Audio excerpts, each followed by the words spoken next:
We Democrats are really happy with what we were able to accomplish on a number of priorities that Democrats have fought for all along: infrastructure, education, opioid relief, and more. This is a bill that puts the middle class and those struggling to get there first.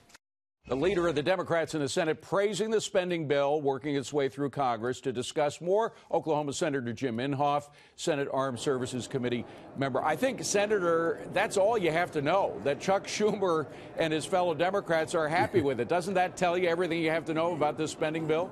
No, it doesn't. I mean, let me tell you why, David. You know, it's a terrible bill. I'd give anything if I could vote against it. But the problem is, we have to start rebuilding our military. And without exception, they come before our committee and they talk about how we're actually behind. We have two giants out there, Russia and China.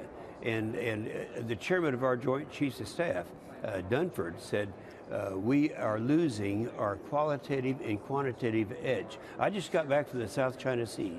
I see what China is doing right now in building up armaments out there, creating these islands. You know about that. And they're all as if you're preparing for World War III. This is the first time since the Carter administration when we've been in a position where we have to do something to try to get ourselves on an equal footing. Voting against this, you're voting against the... But Senator, it's the trade-off that worries a lot of people. A lot of people are very supportive of the work you were trying to do in cutting spending and the work that President Trump is trying to do. But to trade off a needed military buildup for billions and billions of spending that we don't need, some people are wondering if it's worth it. Yeah, well, it is worth it when you have 20 kids and grandkids like I do. You know, we are facing real threats. Now, this whole idea of what's happening over there with Kim Jong-un in North Korea, now I think that's under control in terms of his being able to hit us, and I credit our president for that, for getting tough. But then we have China on the other side, and they are building up. They're ahead of us. For example, their artillery pieces, they can fire 8 rounds a minute. Ours are 4 rounds a minute.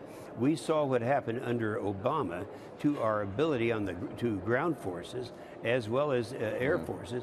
You know, right now of our, not so much now, we're trying to get out of it. We need this bill so that we can get out of it.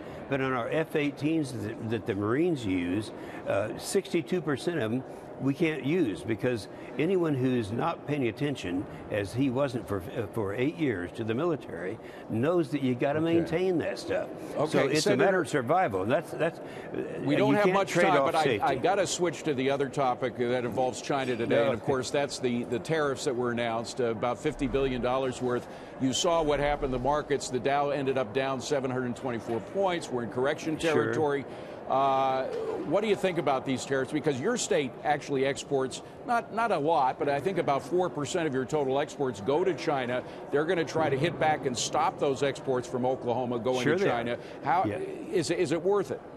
Well, you got to keep in mind what this president has been saying all along is he wants to level that playing field, and it's not now. I mean, right now, their tariffs, they'll charge 25%, we charge 2%. That has to be corrected.